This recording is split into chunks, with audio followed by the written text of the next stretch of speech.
5 minutos das 19 horas, eu gostaria de dar início à nossa reunião científica da Regional Santa Catarina, da SBACV, que é a nossa reunião de setembro, e inicialmente já agradecendo aqui a participação especial do grande amigo, Dr. Igor Sincos, que está sempre conosco nos diversos eventos da sociedade e aqui na clínica conosco, ao Dr. Túlio Navarro, agradecer especialmente, né, num dia de bastante atividade corrida, poder estar aqui dividindo conosco o seu conhecimento. Agradecer ao Dr. Renan, que é um associado muito ativo aqui da nossa regional, por ter buscado, o Renan, que foi a pessoa que veio com essa ideia dessa reunião, buscou fazer aí os contatos e organizar. Então, isso é muito bom, que os associados também busquem trazer aqueles assuntos que tenham mais interesse e que queiram que a gente venha discutir nas reuniões. Para dar início, o Dr. Bruno sempre comenta que a nossa regional tenta se manter no horário, tanto para iniciar quanto para finalizar. Então, eu vou pedir a todos que a gente busque se manter aí no seu tempo, que a gente possa ter um tempinho ao final de discussão e que às 20h30 a gente possa estar finalizando aí mais uma reunião da nossa regional. A primeira apresentação de hoje, a nossa primeira aula, é o nosso convidado e amigo Dr. Igor Rafael Sincos, de São Paulo. Vai falar sobre a aplicação prática da oxigenoterapia hiperbárica no pé diabético e nas úlceras vasculares. O Igor todos conhecem, é cirurgião vascular e endovascular da SBACV, doutorado e pós-doutorado pela Faculdade de Medicina da USP, especialista em oxigenoterapia hiperbárica, né, e sócio fundador do Science, Prime Care e Clínica Endovascular de São Paulo. Igor, é um prazer poder tê-lo aqui conosco, né? Já consegui se botar aí para compartilhar a tela. Fique bem à vontade, a nossa reunião aqui ela é muito tranquila. A gente tende a primeiro fazer a apresentação para depois fazer discussões e tal, né? Entre uma aula e outra. O associado aí que estiver participando e quiser fazer perguntas, fique à vontade de mandar pelo chat. Ali as perguntas que a gente vai repassando e vai discutindo sobre elas. Rafa, você não falou a parte mais importante do meu currículo, né? Que eu sou sulista também, sou de Londrina, do Paraná. Ah, pô, E é verdade. uma satisfação muito grande estar aqui com a Regional isso do aí. Sul, né? O pessoal Então, tá do Paraná aí vai dominando São Paulo, né? Bom, obrigado pelo convite. A oxigenoterapia hiperbárica é um tratamento que eu tive muito contato nos últimos 10 anos, né? Trabalhei no São Camilo e tinha o serviço nas 3 unidades, né, do São Camilo, e a gente fez um trabalho muito legal lá, com centro de feridas e tudo, com até uma experiência que eu tive nos Estados Unidos. E aí acabou fechando a hiperbárica lá e eu decidi buscar eu mesmo fazer por conta dos meus pacientes e da nossa equipe, porque é uma terapia que eu acho que é um adjuvante muito importante. Então, eu vou apresentar essa aula aqui, daí eu falo para vocês como é que eu fiz, né? Então, a evolução do tratamento de feridas nos últimos 10 anos, né, de quando a gente fez residência até agora, desde termoablação, espuma, pressão negativa, matriz dérmica, as angioplastias, então é uma evolução muito grande. A câmara hiperbárica também tem se mostrado um adjuvante, né? O que nós temos hoje no CFM e na Anvisa, né, em relação a isso? Então, tem essa resolução do CFM de 95, né, no qual eles indicam a oxigenoterapia hiperbárica para as lesões refratárias de úlcera de pele, lesão do pé diabético, escalas de decúbito, úlcera por vasculite e deiscência de sutura, né? Essa é a principal aí que está relacionada com a nossa especialidade, mas também gangrena gasosa, Fournier, outras situações, mas essa é uma resolução do CFM. A ANS, ela teve um parecer técnico em 2018, no qual ela colocou como cobertura obrigatória pelo menos um dos fatores, né? Paciente com doença descompressiva, embolia traumática, embolia gasosa, envenenamento por CO2, envenenamento por gás cianídrico, pacientes com gangrena gasosa, então uma indicação obrigatória, pacientes com Fournier.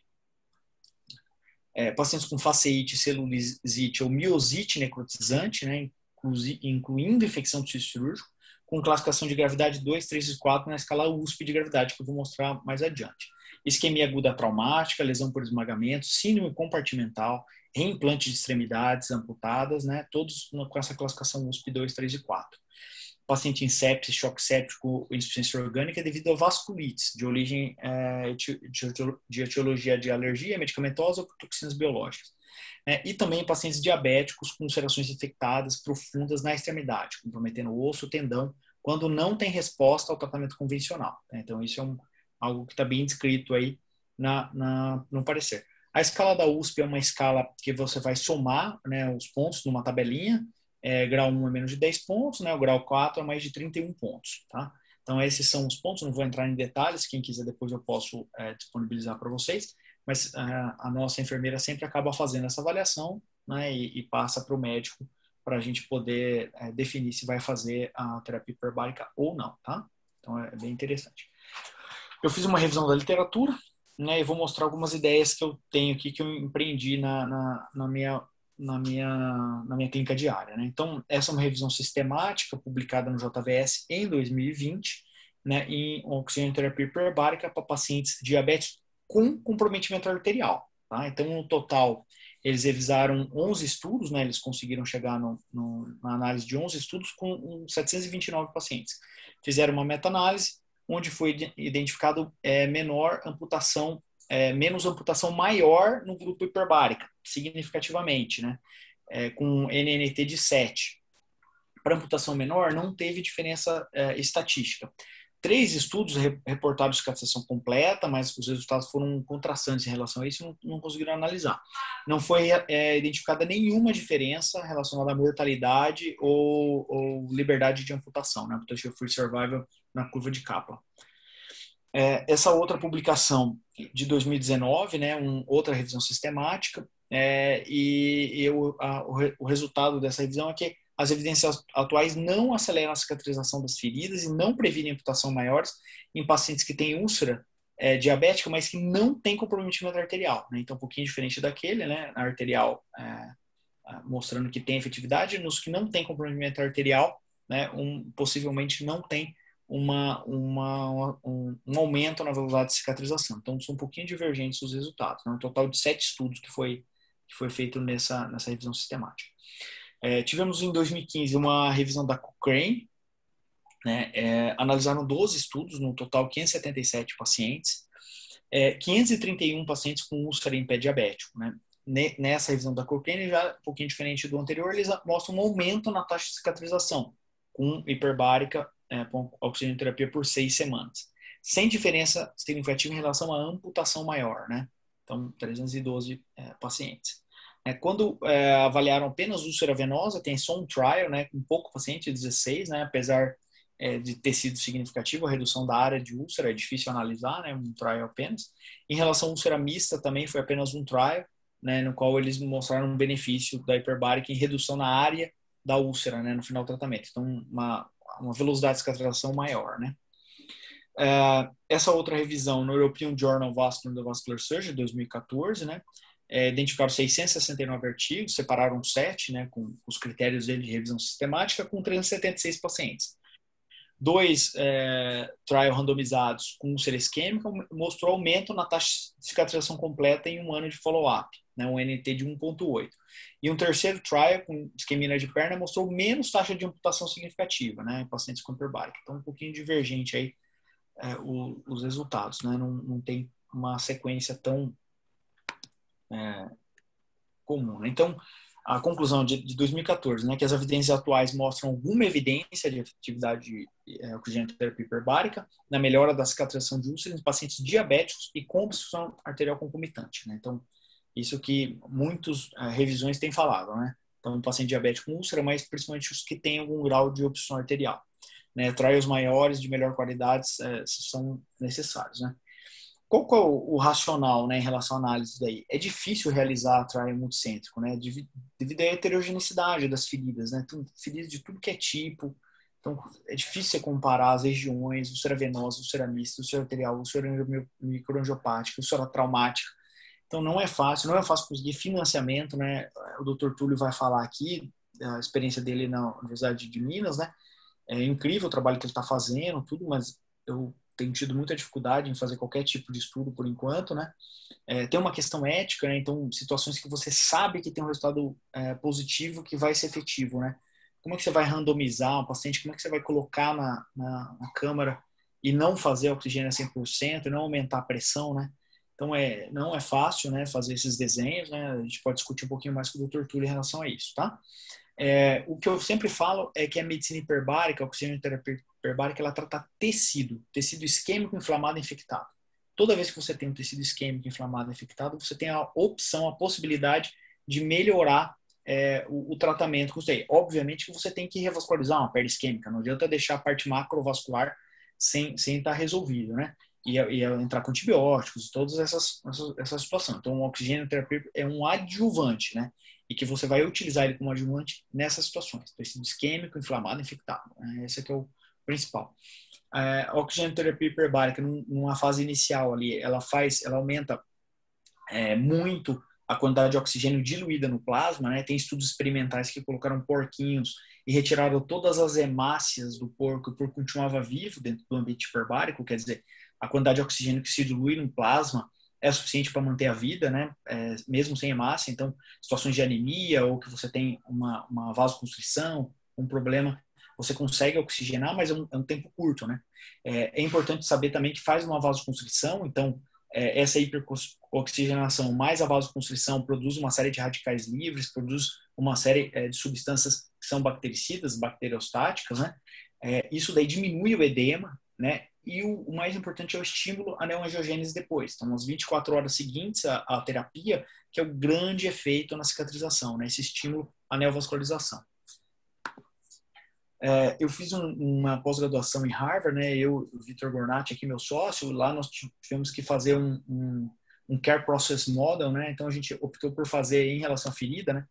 Então a gente usou as duas, o Global Vascular Guidelines e o Wi-Fi, né? Para construir esse nosso modelo.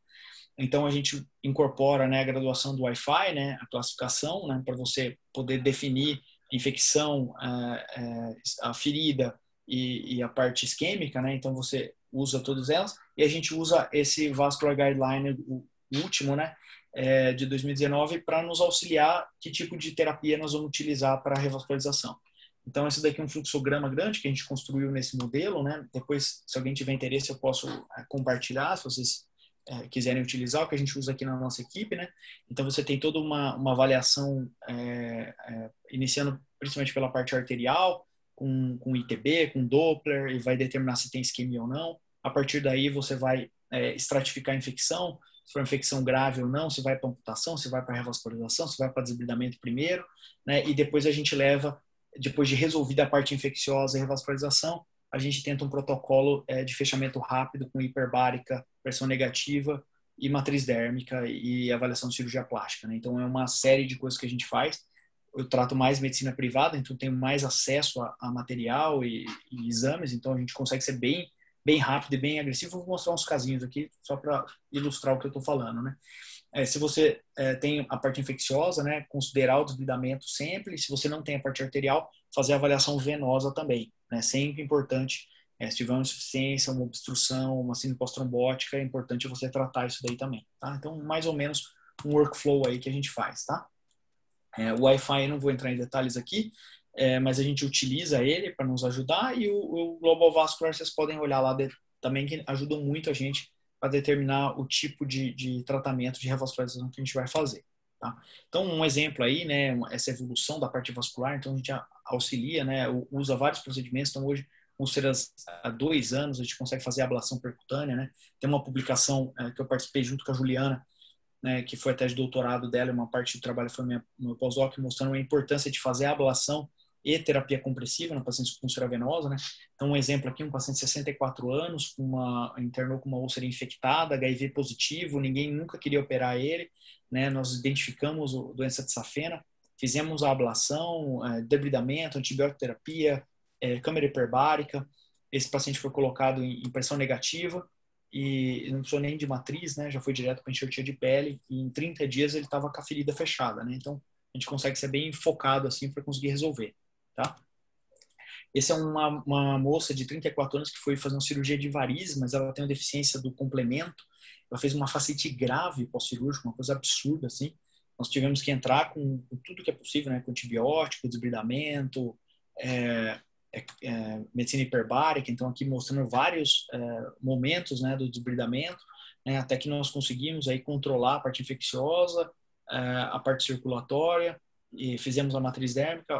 Ó que bonito o caso, né? Como ela recuperou mobilidade, tudo com a matriz e os enxertos de pele. É um caso bem, bem dramático aí, que utilizamos todas as técnicas disponíveis, tá? Então, como conclusão, sempre tratar a causa básica, né? Principalmente insuficiência venosa, insuficiência arterial, ablação, angioplastia, tratamento clínico compressivo. A gente faz muito, né? Convida, né, os plásticos para trabalhar junto com a gente para fazer enxerto livre em úlceras granuladas, mas a gente usa muito a matriz dérmica, né, principalmente em região de tornozelo, de joelho, para você ter a elasticidade da pele, né, manter aquilo lá, porque senão pode ter uma retração e ficar com uma anquilose. Né, e a hiperbárica é em casos selecionados, né, refratários, infecção importante, então os casos mais dramáticos que a gente opta por fazer mesmo a oxigênio hiperbárico. A equipe multidisciplinar é super importante, então não dá para tocar tudo sozinho, né? Apesar de nós sermos cirurgiões de formação, né? É super importante você ter as outras especialidades para te ajudar, infectologista, parte nutricional, a cirurgia plástica, nos casos de osteomielite, os ortopedistas, né? Então a gente tem bastante casos multidisciplinares que a gente foca, né? E lembrar sempre que é um adjuvante, né?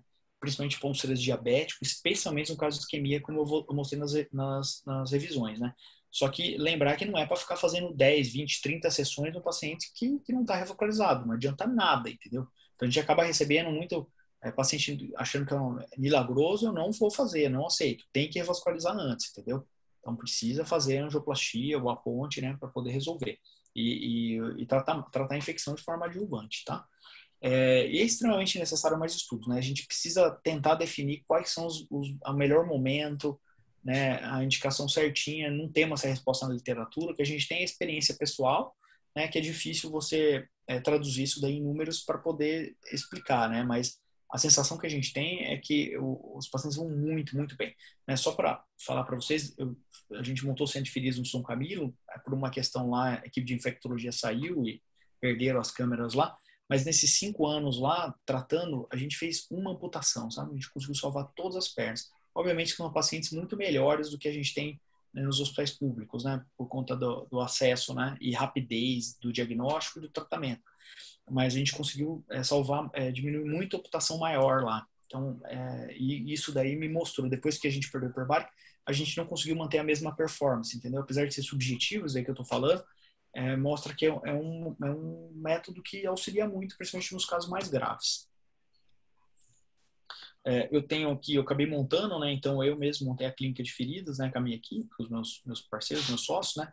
A gente acredita na modalidade multidisciplinar, a gente sempre faz um diagnóstico bem precoce, sempre avalia bem a parte arterial, venosa, define se é microangiopática, se tem um componente principal arterial e venoso, e foca no tratamento e fazer de uma forma bem, assim, até agressiva para desbridar logo, tentar pressão negativa o quanto antes, se possível, a terapia hiperbárica e já tentar fechar isso o mais rápido possível. Então, uma abordagem bem, bem focada, assim, para a gente conseguir fazer, tá? E associar as tecnologias se estiver disponível, né, para você devolver esse paciente o mais breve possível para a sociedade de uma forma plena e sem recidiva. Tá? Muito obrigado a todos. Ótimo, Igor. Muito boa a tua apresentação, como sempre, aí, bastante conciso, elucidativo, nos traz bastante informação prática e também aí de análise de estudos e de respaldo científico do que estás falando. Muito interessante ver ali não só os estudos, mas também na tua experiência diária, né? E que isso da oxigenoterapia hiperbárica, que não é uma realidade assim do dia a dia de todos os médicos vasculares, mas que eu acredito que sempre deveria ser algo de conhecimento e que pode ser, como tu dissesses, um adjuvante que pode melhorar os resultados aí de alguns pacientes, né? A terapia hiperbárica, ela passou nos últimos anos aí por uma crise de credibilidade, né? Até por conta de superindicações e situações. Então, isso que a gente tem que combater, né? Falar direitinho o que a gente acredita, o que tem de resultado e buscar tentar fazer estudos, né? O Dr. Túlio tá aí, ele vai falar para a gente o que ele está fazendo. Maravilhoso, né? A oportunidade que ele está tendo lá de tentar trazer ciência e a gente tentar entender melhor.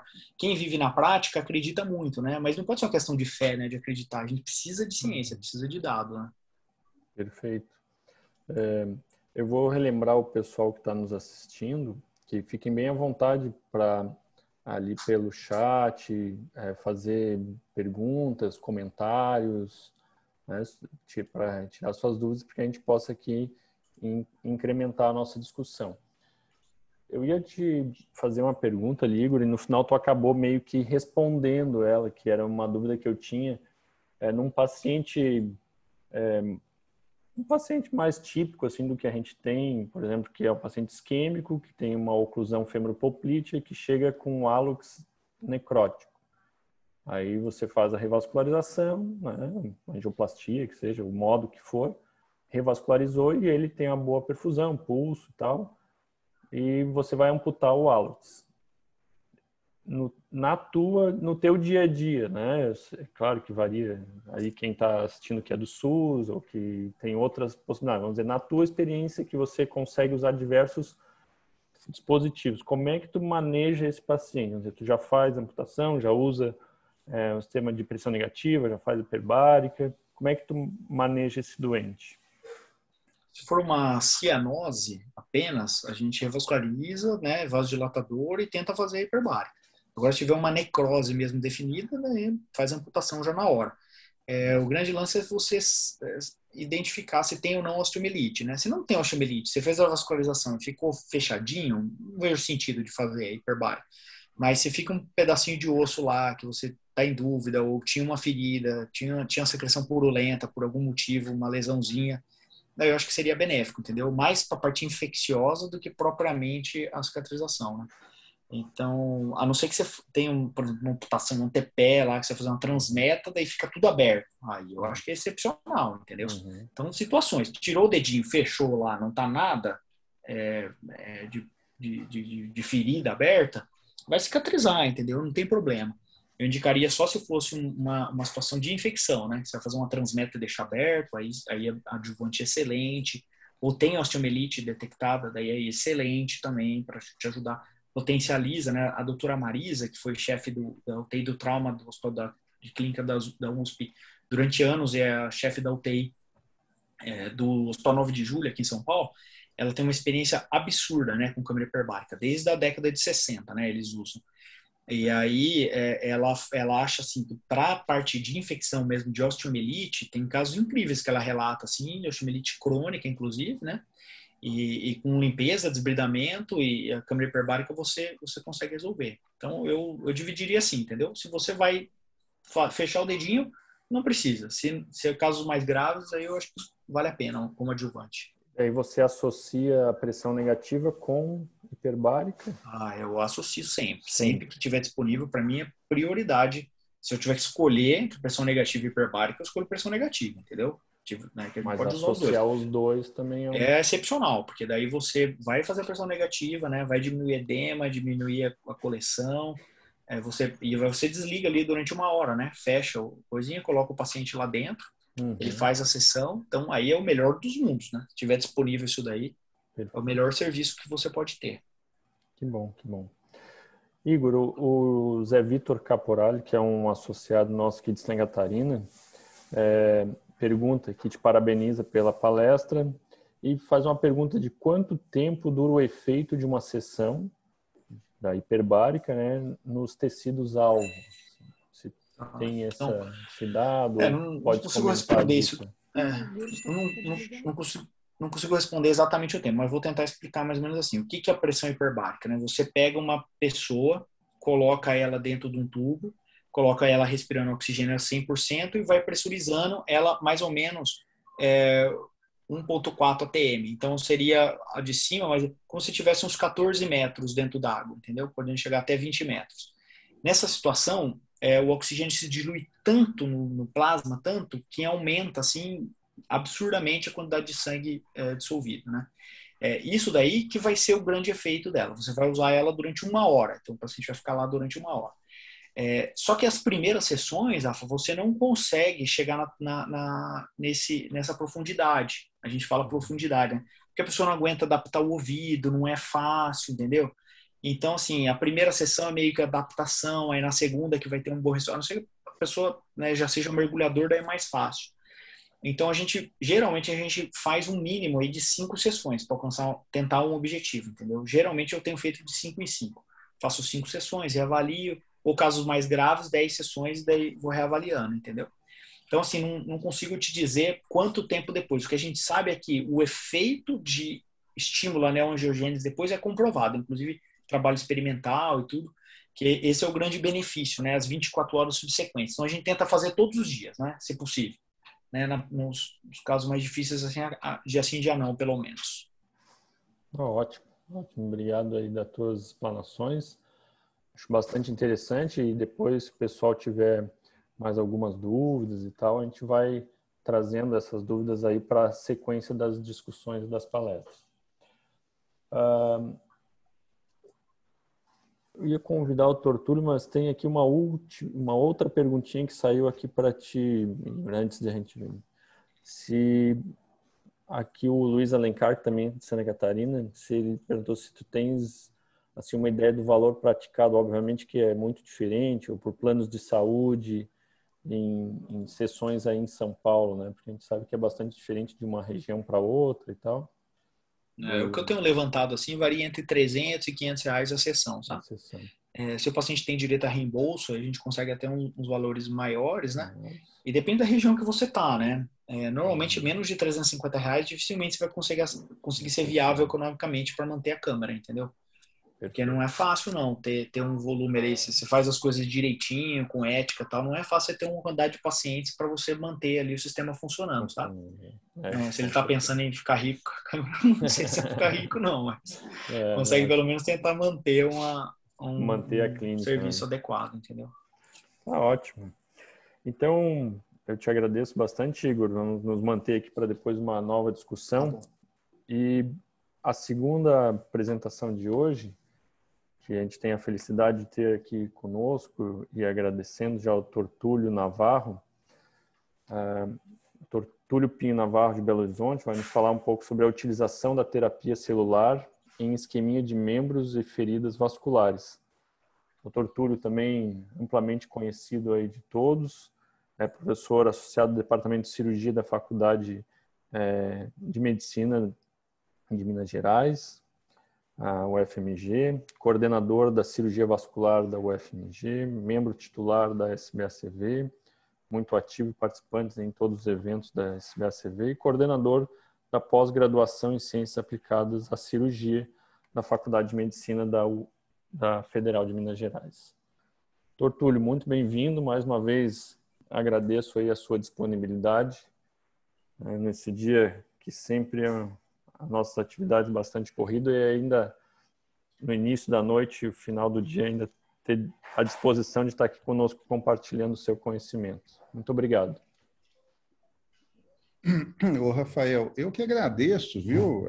A honra de estar aqui e agradeço o Renan também, a gente conversou aí. Obrigado aí, viu, Renan? É uma honra estar aqui. Prazer estar com o Igor aqui, ter visto essa aula belíssima do Igor, sabe? Ele colocando, né, a questão científica, você viu que ele não vendeu aqui, né, não vendeu a panaceia que quiseram fazer com a oxigenoterapia hiperbárica, que resolvia de unha encravado a tumor cerebral. Ele pontuou direitinho aqui, e, na verdade, foi essa panaceia que fez o método cair em descrédito, né? E o Igor pontuou com muita propriedade aqui as reais indicações, né? E eu gostei muito daquela fala dele. Se eu tiver que optar entre a pressão negativa e a hiperbárica, eu opto pela pressão negativa e eu, Igor, igualmente, viu? Eu faço isso bem. Né? A gente vai começar um trial randomizado agora, na verdade, UFMG e Unifesp, né? Eu aqui pelo UFMG, com a nossa equipe, o Marcelo Moraes lá pelo Unifesp, toda a turma. Tá? Vai ser mais um dado aí, mas vai ser randomizado, com desfechos bem definidos, usando a classificação Wi-Fi, igual o Igor falou. Né? O Igor na vanguarda ali, porque quando saiu a classificação Wi-Fi, depois, há 2 anos, o Global Vascular Guidelines, quando saiu a classificação Wi-Fi, eu falei, nossa, deve gastar uns 5 anos para o Brasil incorporar. Né? Na verdade, 5 anos depois saiu, foi o Global Vascular Guidelines, e mais de 90% dos serviços no Brasil desconhecem e não aplicam a classificação Wi-Fi, o que me deixa muito entristecido. É uma pena. Mas, assim, são grandes evoluções, né? E nós vamos conversar aqui agora a respeito de um outro tipo de paradigma, que é a terapia celular. Eu vou dar uma visão um pouquinho geral, não vou aprofundar nada, vou falar alguma coisa rápida que a gente está fazendo em termos de pesquisa, mas que foi interrompida pela pandemia. Então, assim, nós já vamos para quase 1 ano e 10 meses que a gente não recruta nenhum paciente, mas já estamos retomando isso aqui.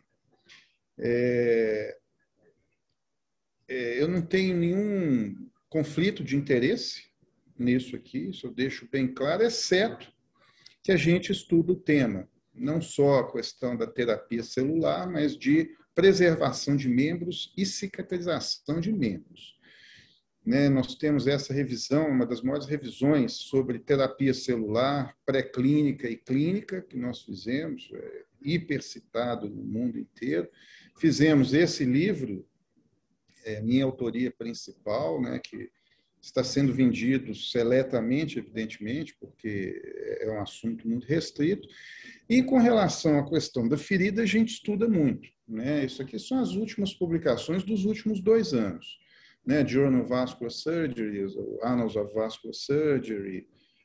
Aqui, nós publicamos aqui na nossa revista, publicamos lá fora também na revista do Frank Witt, revista de diabetes, procurando quais os fatores que levam à amputação, estudando isso sempre. E o que eu vou comentar para vocês na verdade, o primeiro capítulo desse livro nosso aqui, que é a introdução a terapia celular nas doenças vasculares. E, assim, nós avançamos muito, não há dúvida nenhuma, né, que nos últimos 50 anos, mas a gente ainda tem grandes problemas. Nós temos altas taxas de mortalidade, altas taxas de amputação. E esse novo caminho representa o entendimento da biologia das células-tronco, não tem dúvida que é um grande avanço e é uma virada de jogo, porque a gente está fugindo um pouquinho só da questão epitelização. A gente está falando de um novo paradigma que pode significar regeneração tecidual. Se eu perdi músculo, é possível que eu recupere músculo, se eu perdi nervo, é possível que eu recupere nervo, e, sobretudo, na nossa área, o que a gente quer é neoangiogênese, ou angioneogênese. Né? Quando a gente fala em célula-tronco, né, as pessoas imaginam que a célula-tronco vai ser uma panaceia também, vai resolver todos os problemas. Você vai pegar uma célula aqui, coloca, você substitui a área lesada do AVS, substitui o miocárdio. Não é bem assim. Mesmo porque, quando começou, ela começou, né, com embriões não humanos, evidentemente, mas a questão de ter começado com embriões limitava muito, porque se você for usar as células-tronco, e essa é a principal célula-tronco, que é do embrião, porque é uma célula que é capaz de se formar todos os tecidos. Mas se você for utilizar um embrião humano, você mata o embrião. Então, né, não é possível fazer isso. Né? Então, isso acabou limitando, apesar da imaginação das pessoas de acharem que é a panaceia, e não é. Vocês vão ver aqui que nós ainda estamos extremamente limitados, embora com grandes avanços. O que seria, então, a célula-tronco? Seria uma célula indiferenciada que é capaz de tanto ela se reproduzir, ela se renovar, quanto se diferenciar em qualquer tecido. Isso é que seria a definição. Embora os conceitos todos foram plantados na primeira na primeira metade do século XX, foi só na segunda metade do século XX que a gente começou a entender com esse senhor aqui, o Dr. John Gurdon. Ele fez essa experiência interessantíssima. Ele pegou um embrião, um ovo, com uma célula, ele queimou o núcleo daquela célula e pegou o núcleo de uma célula de um sapo adulto e colocou dentro daquela célula embrionária. E aquela célula embrionária se transformou num sapo. Isso foi uma coisa interessante. Ou seja, o que isso quis dizer? Que dentro do DNA do adulto há informação suficiente para que você diferencie em qualquer tipo de tecido. Ou seja, o segredo está todo dentro da molécula do DNA, dentro de todas as células que nós temos. Isso mudou totalmente o paradigma na época, que a gente pensava que uma célula diferenciada ela só tinha os genes próprios dela, muito específicos. Mentira, não é verdade. Ela continua tendo todos os genes capazes de ativar para qualquer tecido, para produzir, teoricamente, qualquer proteína que a gente precisar.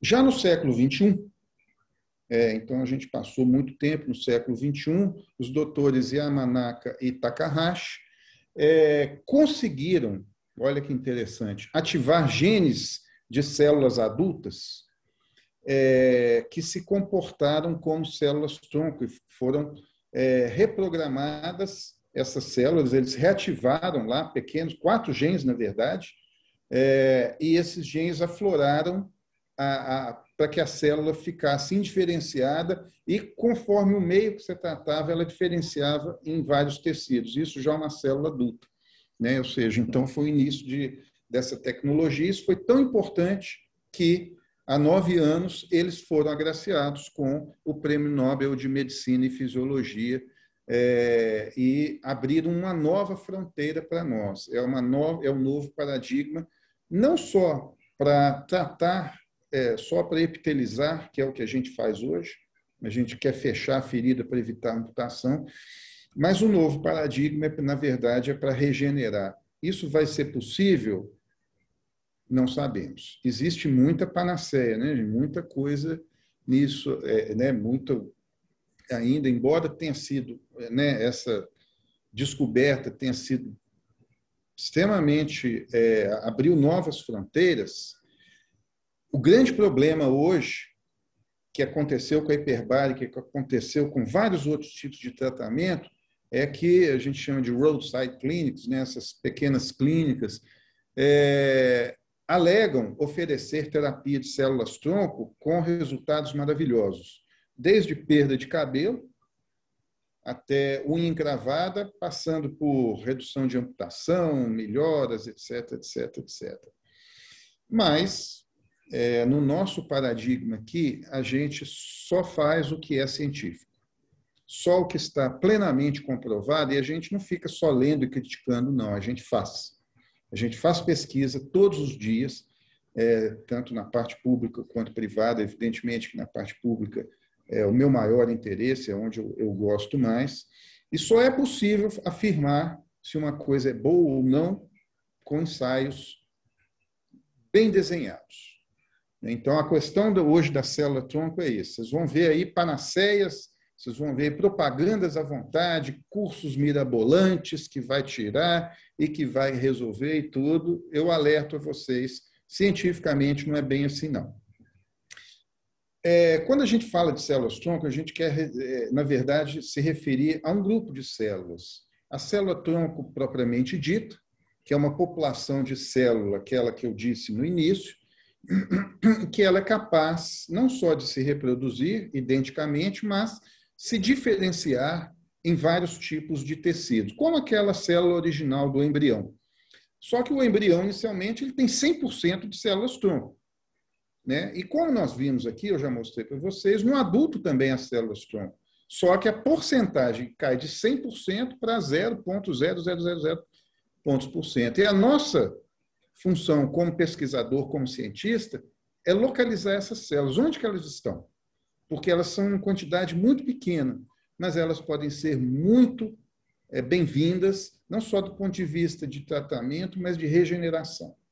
Então, esse é o primeiro tipo.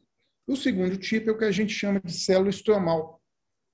A célula estromal, ela não se diferencia em tecidos, mas ela é como se fosse uma fábrica de produtos químicos que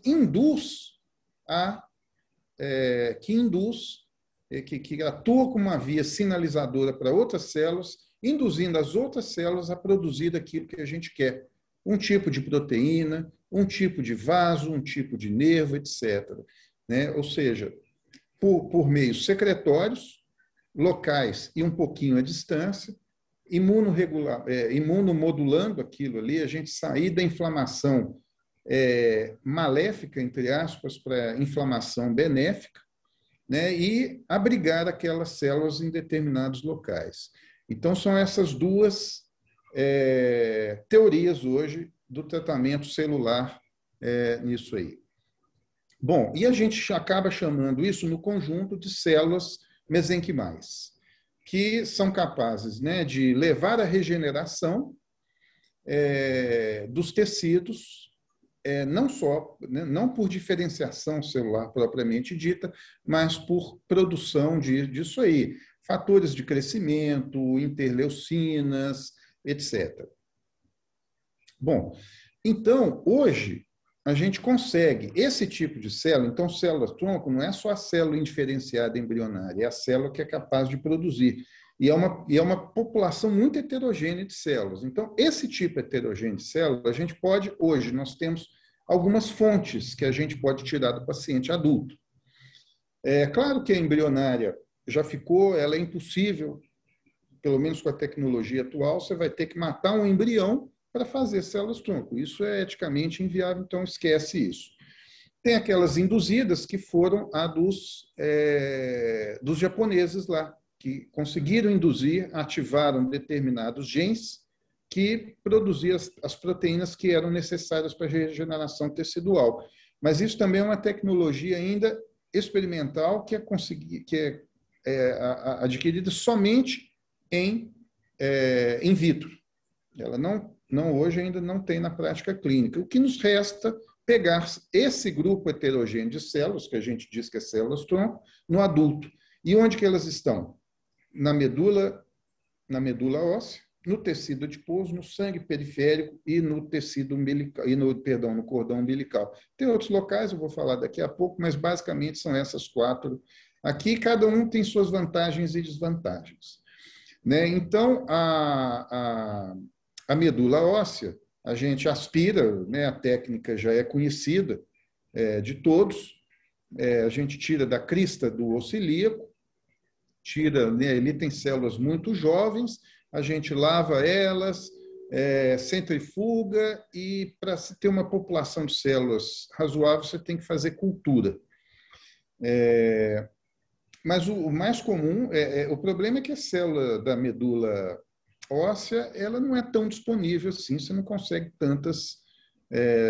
tanto volume assim. Agora, o que tem mais abundante é esse aqui, é de célula adiposa.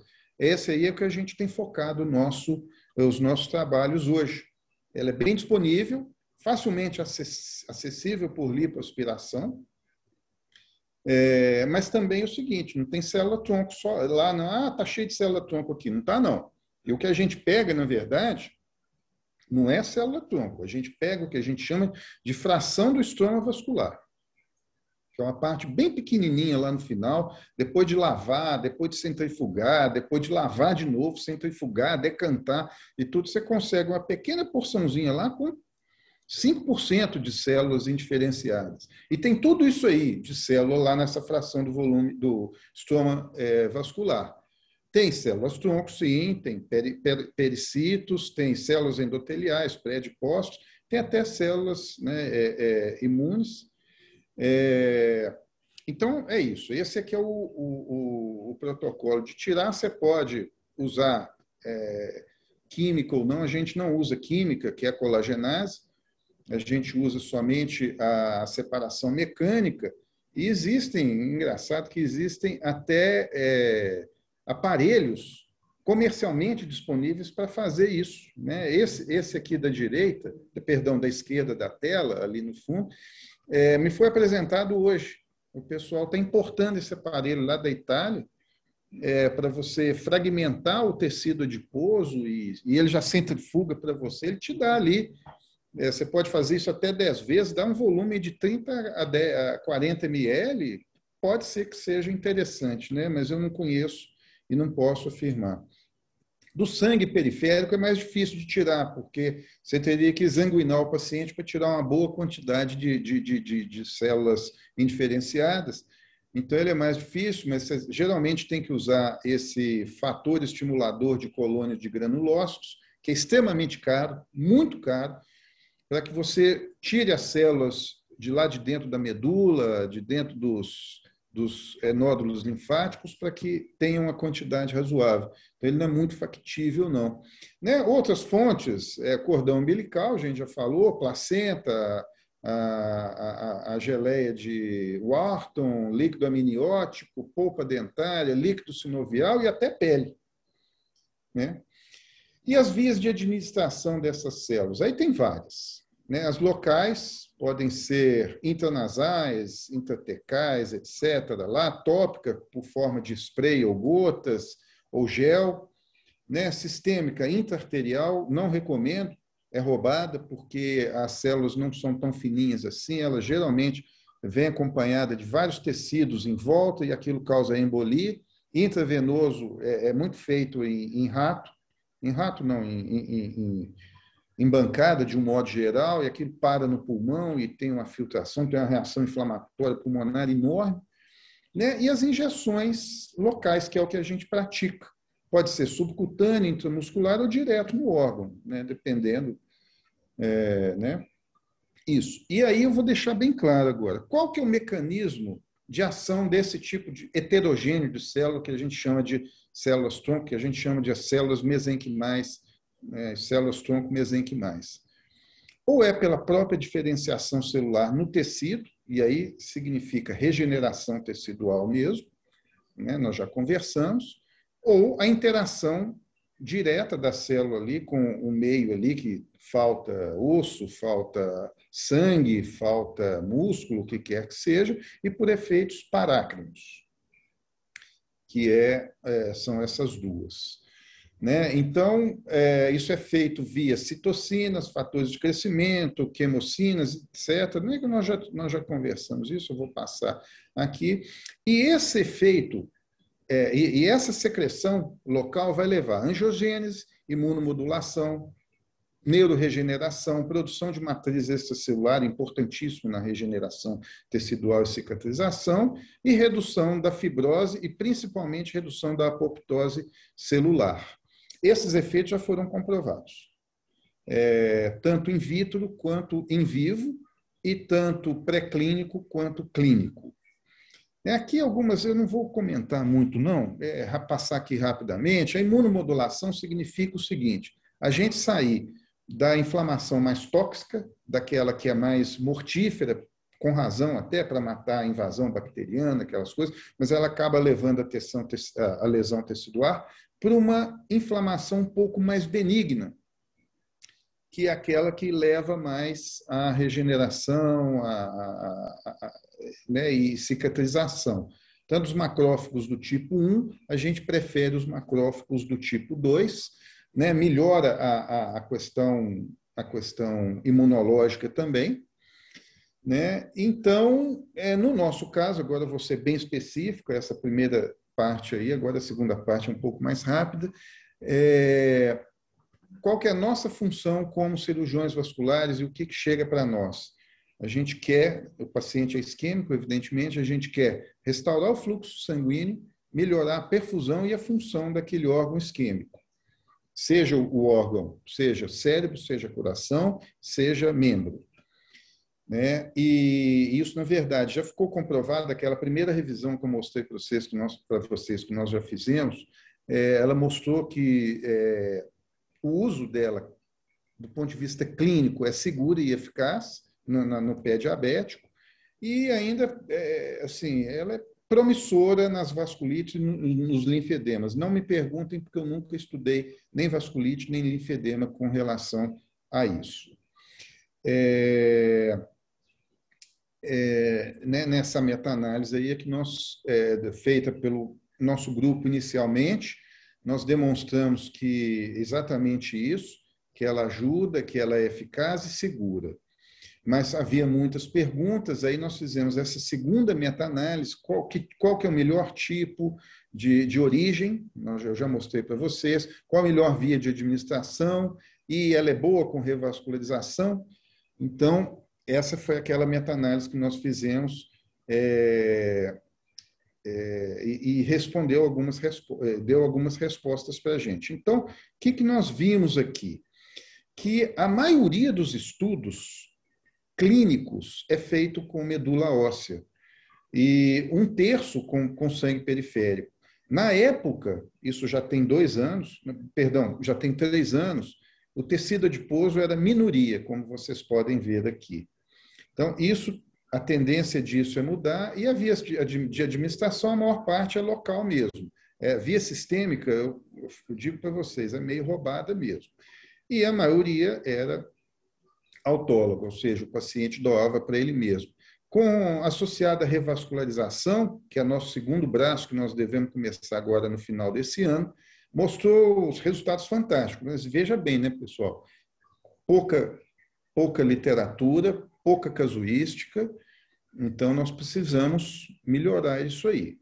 Então, nós resolvemos fazer o nosso, agora com células-tronco. Então, a gente usa, evidentemente, células de adulto, do tecido adiposo, com administração local, e como é do próprio paciente, ela é autóloga. Então, nós chamamos esse projeto de Limb Rescue.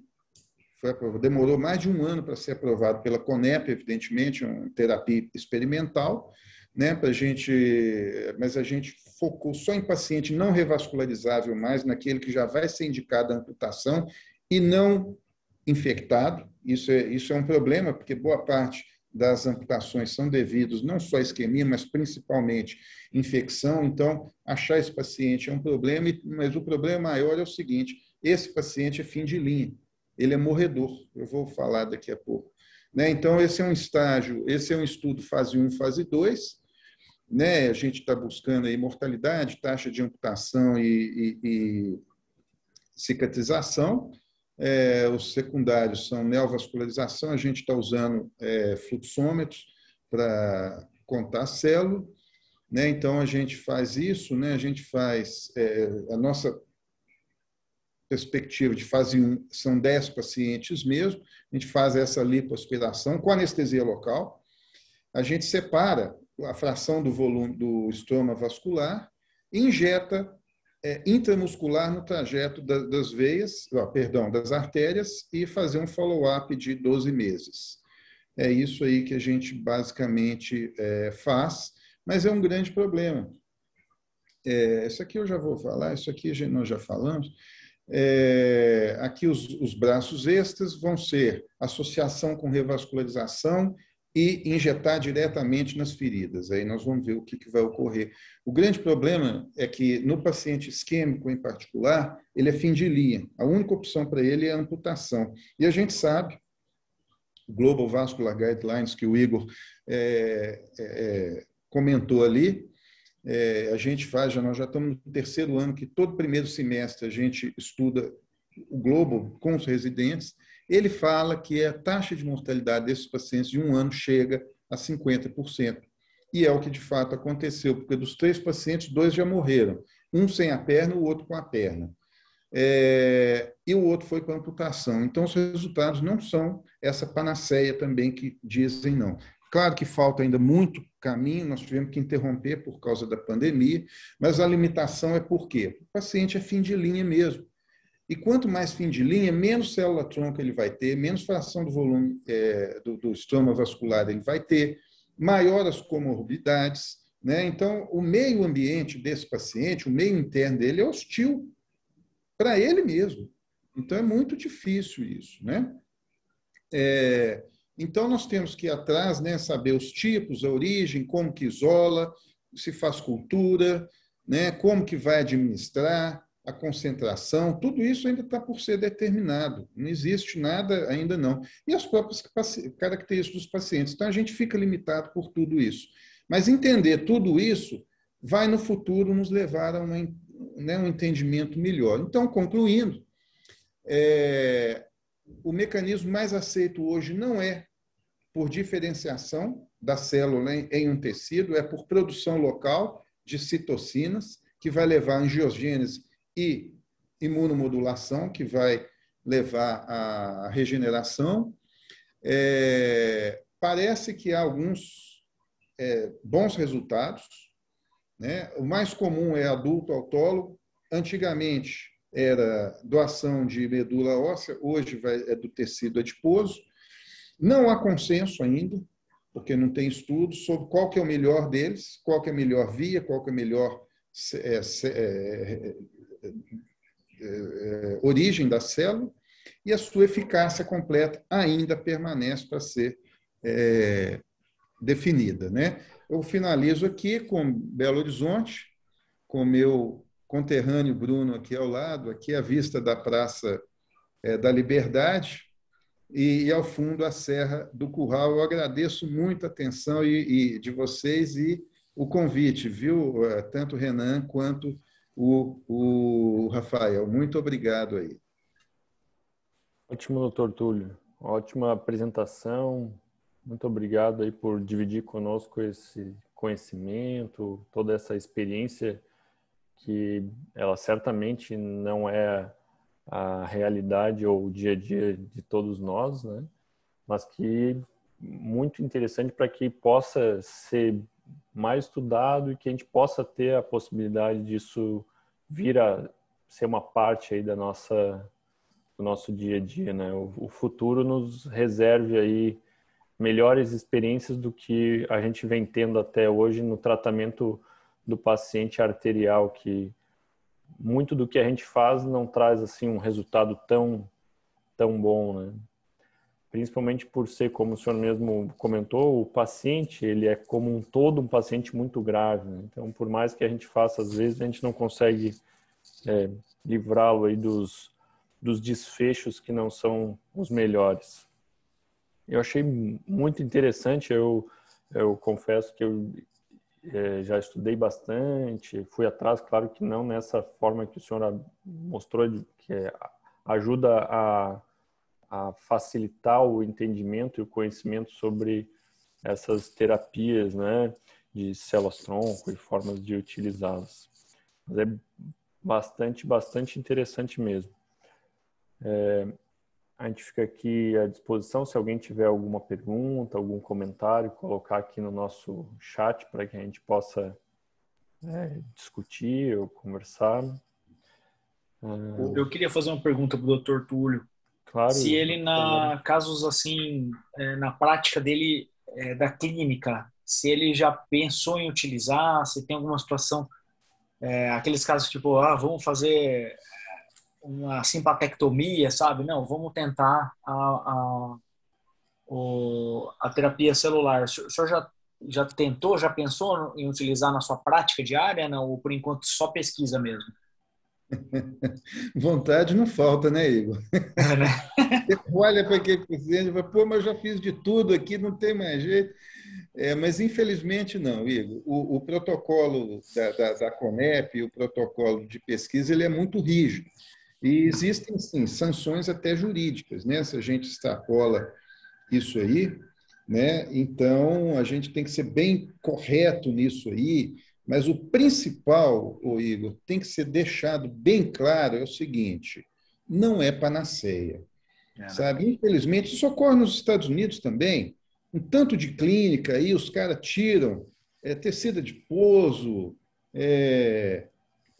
até da medula óssea, vão tirando e vão falando que funciona, que é super bem, que funciona demais, que tudo. Olha, a gente é muito rigoroso nessa questão. Você sabe disso até pela questão da hiperbárica. A gente não utiliza dessa forma. Hoje a gente está fazendo só a hiperbárica só Claro que na prática privada a gente faz, mas na prática da pesquisa é só realmente para aquele paciente que foi direcionado para aquilo. E, fora isso, a gente não faz porque a gente carece de mais evidências. Então, isso é o que eu acho que tem que ficar claro. Vontade a gente tem. Pô, o paciente não tem mais jeito e tudo, o paciente até pede para entrar no estudo, muitas vezes, mas como ele foi interrompido pela pandemia, eu não estava recrutando. Então, agora é que nós vamos começar a recrutar. E uma coisa ali que o Rafael falou, a questão da gravidade dos pacientes, e que você também colocou no Global Vascular Guidelines, é o seguinte, o BEST-CLI, que é o ensaio randomizado entre endovascular e cirurgia aberta, e tudo que está sendo feito lá na Europa, né, o Dr. Braden Burris deu uma colher de chá para a gente, mostrando alguns resultados. Ele também ficou bem insatisfeito com os resultados atuais da revascularização, porque ele achou que com essa tecnologia toda que a gente tinha, a gente conseguiria reduzir mortalidade e reduzir amputação. E no BEST-CLI, na Europa, com os melhores recursos, também isso não ocorreu. Então, nós estamos diante de uma população muito grave mesmo. E diante de população grave, a gente tem que ser mais rigoroso ainda e tomar muito cuidado com essas clínicas que chamamos roadside, né? E de panaceias, igual foi com a hiperbárica. A hiperbárica caiu por causa disso. E nós vamos reerguer, mas do ponto de vista científico, tudo isso. Obrigado pelo tempo. Tortúlio, eu acho que uma coisa interessante aqui, não quero lhe chatear com esse assunto, mas eu acho que é importante a gente falar, porque tem muita gente aqui que está participando e que talvez não tenha o contato assim, muito frequente com essa terapia celular. Isso acontece algumas vezes aqui comigo, ou com a gente aqui, comigo, Pierre, Cristiano, de vir pacientes que trazem um entendimento de outras áreas, que hoje se usa, né, que não tem uma relação, mas os pacientes e os médicos às vezes fazem uma relação com o que os ortopedistas usam, que o pessoal tem usado de lavado celular, de células de lavagem, de plaquetas e essas outras coisas assim. E às vezes o paciente vem para ti dizendo que o médico falou que aquilo é uma terapia celular, que isso, aquilo. Eu sei que isso até às vezes chateia quem está estudando esse assunto, porque é misturar uma coisa que não tem nenhuma relação com outra, né? Mas eu acho que se o senhor puder, né, assim, é interessante que a gente comente isso para quem está aqui assistindo também não tenha o entendimento de que são coisas bastante distintas e que é um tipo de busca de tratamento completamente diferente desse outro, né? Que é uma outra tipo de regeneração celular. O Rafael, é interessante o seguinte, a gente acha que é só no Brasil, né? Mas não é não. Né? Essa ideia do livro, inclusive, com um grande amigo meu da Universidade de Yale, que é o Alan, que a gente já produz há mais de 10 anos, há 15 anos já que a gente está junto, foi ver exatamente disso. Lá também é a mesma coisa. O cara desce a unha encravada, resolve tudo. Né? E que, na sequência, a célula-tronco vai resolver tudo. Pode ficar tranquilo que resolve e que faz e acontece tudo. Eu acabei de mostrar. Eu fiz uma revisão extensa da literatura e eu não estou falando de ouvir falar. Eu faço. Eu vivo esse dia a dia. Então, e o meu rigor científico, nem se eu quisesse ser, entre parênteses, brasileiro, eu conseguiria, porque eu sou vigiado numa instituição pública federal, e não só por ela, mas pelo CONEP, pelo COEP, por todo mundo. Então, o que eu posso dizer e posso afirmar, sem medo de errar, é que esses resultados, infelizmente, na imensa maioria das vezes, não correspondem àquilo que a gente gostaria que fosse. Então, isso tem que ficar claro, como eu deixei aqui. Ele ainda está por ser comprovado. Aparentemente é seguro, aparentemente funciona, mas ainda está por ser comprovado. Essa é a mensagem que a gente tem que deixar. Ótimo, ótimo. Isso é muito bom e muito interessante sempre escutar aí do senhor essas considerações. Vamos passando então para a terceira aula, que apresentada aqui pelo Dr. Renan Candemil. Inicialmente eu queria dizer que foi o Renan, que é participante ativo aqui da nossa regional, que trouxe a ideia de fazer esses temas nessa reunião, né? Então é muito interessante que a gente possa discutir aí esses assuntos. Renan, fique à vontade aí. Eu sei que tu preparou uma aula com 5 minutos para que a gente possa finalizar aí no tempo adequado. Não, fica tranquilo. O Renan tem, acho que 180 slides para apresentar, mas vai ser rapidinho. Então, boa noite a todos. Eu queria agradecer, Rafael, pela oportunidade, né, por ter comprado a nossa ideia de falar um pouco sobre feridas na nossa reunião. E não é fácil, né, falar um pouco sobre feridas depois do Dr. Túlio e do Dr. Igor, né, que são grandes expoentes da nossa especialidade, cientistas da área, né. Eu me sinto aí um residente perto deles, né, trabalho há pouco mais de 5 anos, mas a gente teve uma, digamos, entre aspas, uma sorte de ter tido acesso a casos interessantes no tratamento de feridas, né? E eu sempre procurei ler um pouco sobre o assunto e procurar me aprofundar um pouquinho dentro das minhas possibilidades. Eu tenho uma gratidão com o Dr. Igor, ele nem sabe, mas graças ao congresso dele, o Science, que eu fui em 2018 ou 2019, eu conheci a câmara hiperbárica lá, foi bastante falado sobre isso, e lá tinha exposição de câmara hiperbárica e tudo, e eu trouxe a ideia aqui para o nosso serviço, e a gente acabou naquele mesmo ano adquirindo uma câmara, e já estamos aí com quase 2 anos já do nosso serviço de oxigenoterapia hiperbárica. Mas não é sobre isso que eu vou falar sobre a terapia por pressão negativa, né, que já foi comentado pelo Dr. Túlio e pelo Dr. Igor, né, que é uma terapia muito usada hoje em dia e que realmente tem um resultado muito bom, né. Vou falar especificamente sobre o emprego da terapia por pressão negativa no tratamento da fasciite necrotizante grave. Os casos que eu vou trazer não são só meus, tem alguns do Dr. Marco Antônio também, que é meu colega aqui em Tubarão.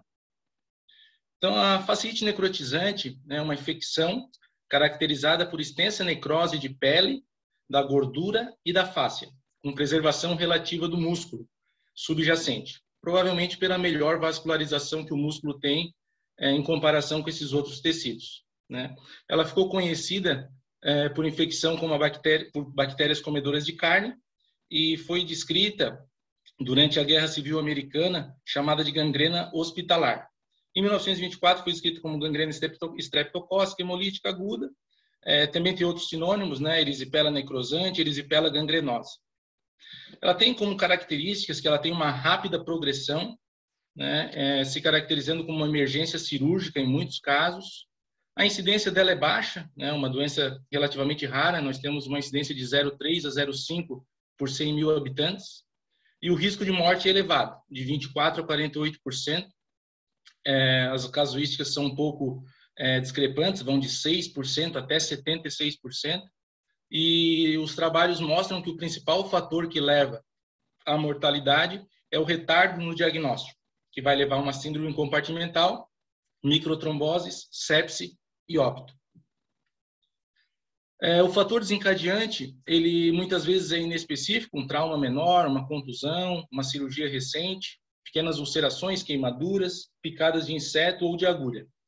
Os fatores de risco para o desenvolvimento dela são a diabetes, a hipertensão, né, a concomitância com doença maligna, câncer, insuficiência renal crônica, obesidade, desnutrição, gravidez, alcoolismo, idade avançada, e tem sido muito mencionado o uso de drogas injetáveis, né?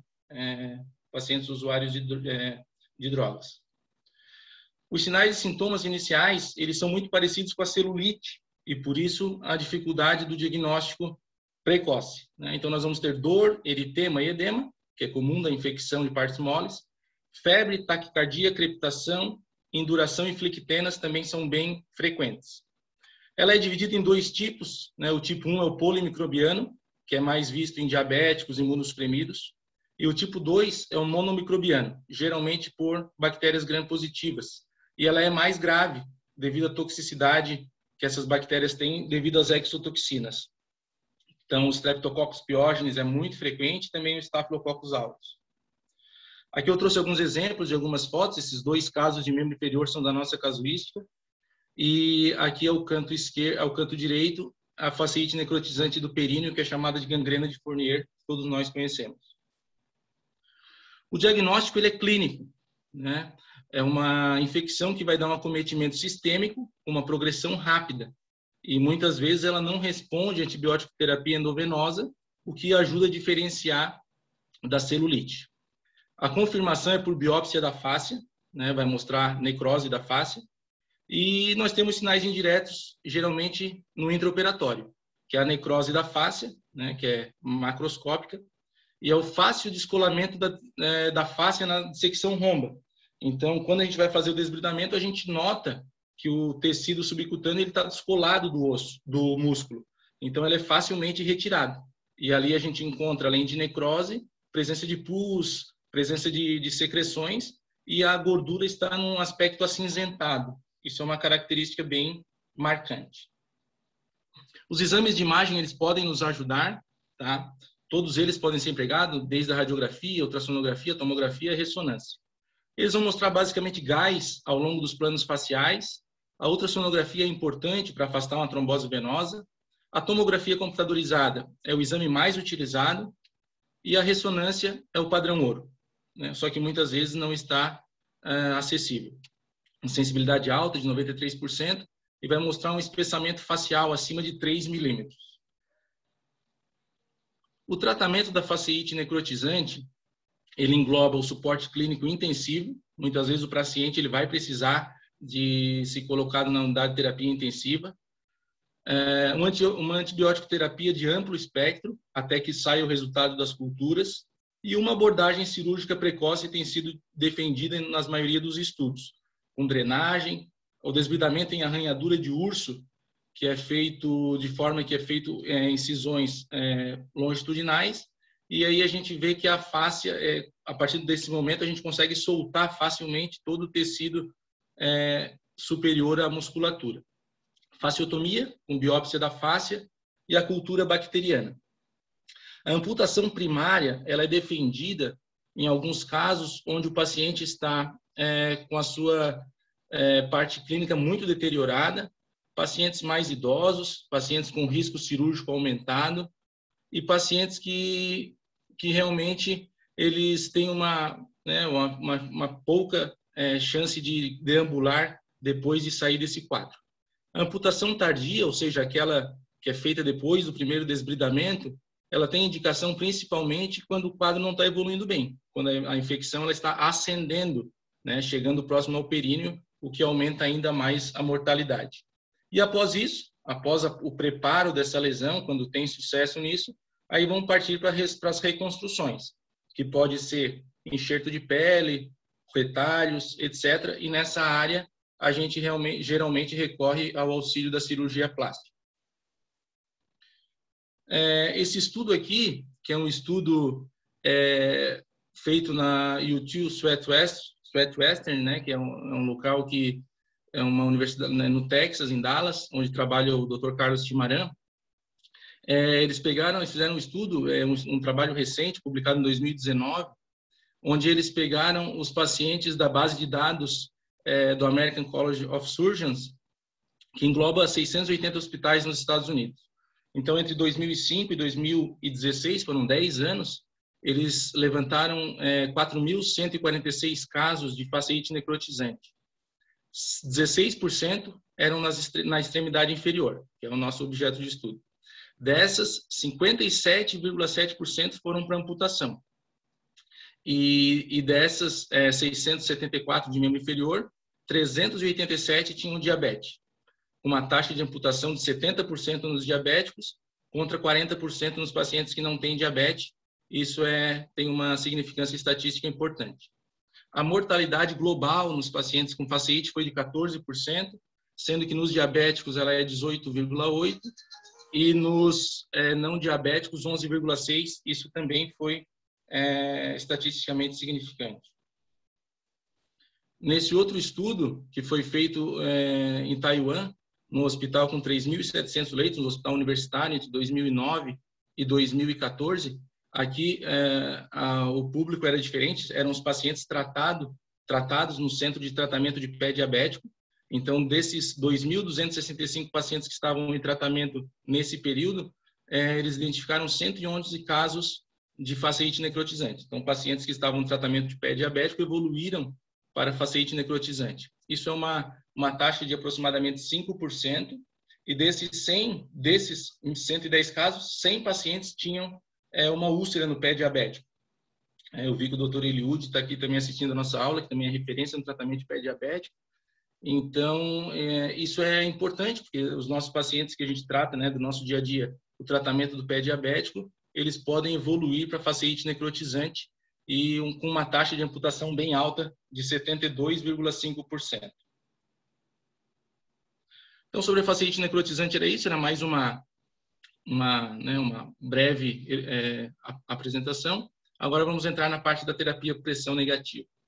Então, a terapia por pressão negativa ela foi desenvolvida nos anos 90 por esses dois autores, foi patenteada pela KCI em 1995. No Brasil, ela vem sendo utilizada desde 2002, começando no Hospital das Clínicas de São Paulo. Ela é definida como uma terapia multimodal, né? Ela age de várias formas, que aplica uma pressão subatmosférica controlada em um sistema selado para promover a cicatrização da lesão por meio da preparação para o fechamento. Então, a terapia por pressão negativa, ela é um tratamento que a gente usa para preparar a ferida para a finalização, seja uma finalização cirúrgica, né, através de aplicação de matriz dérmica ou de enxerto, retalho, mas não é um tratamento que a gente usa até o final da lesão, até a epitelização. É uma terapia amplamente utilizada nos últimos 20 anos, tem mais de 4.500 publicações sobre o assunto, 42 ensaios clínicos, descrevendo a eficácia clínica e a segurança do método. Tem mais de 10 milhões de terapias aplicadas já desde o início do tratamento, né? Desde que ela foi implementada.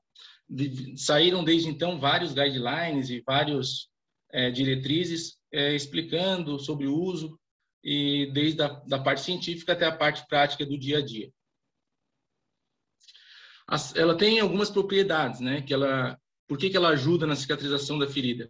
Basicamente pela redução do edema, a remoção do exudato e de materiais infecciosos presentes nele, otimização da perfusão da ferida e a estimulação do tecido de granulação.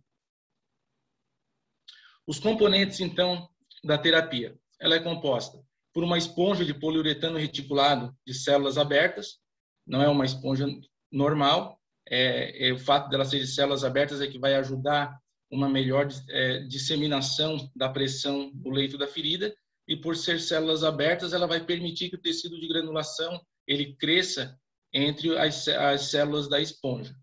Em algumas delas, elas são impregnadas de prata elemental a 10% de liberação sustentada. A prata é bactericida, né, bacteriostática, e também ajuda no controle da infecção.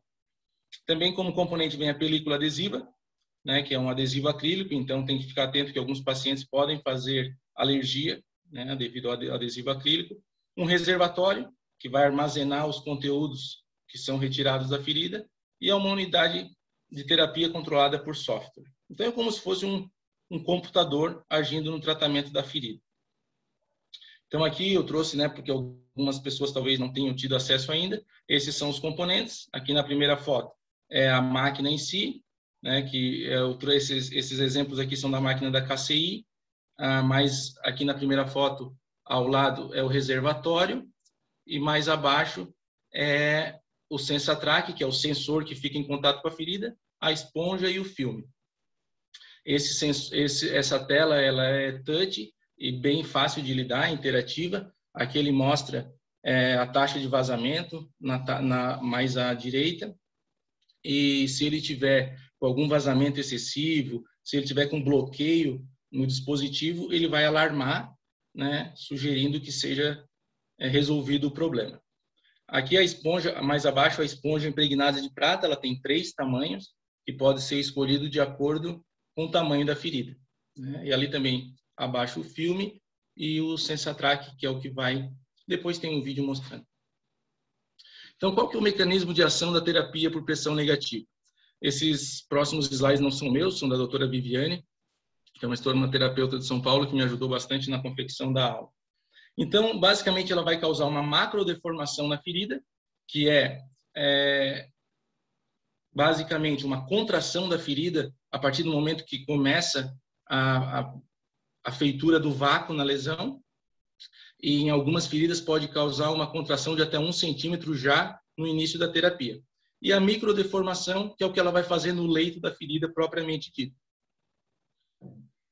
Sobre a microdeformação, tem algumas teorias explicando. Essa daqui é a teoria do estresse mecânico, que mostra que quando a terapia aplica o vácuo nas células, há uma deformação do citoesqueleto, o ATP é transformado em AMP cíclico, e isso aumenta a síntese de DNA, o ciclo celular, aumenta as mitoses e a proliferação celular. Aqui é a teoria da redução do edema, né? Então, quando nós temos uma força de sucção, isso vai diminuir os líquidos intersticiais e, com isso, vai aumentar o fluxo sanguíneo e linfático, consequentemente, aumentando a oferta de oxigênio e nutrientes. Aqui na esquerda nós podemos ver, não sei se vocês conseguem ver, antes e depois da terapia, né, como aumenta bastante o lúmen celular na microcirculação.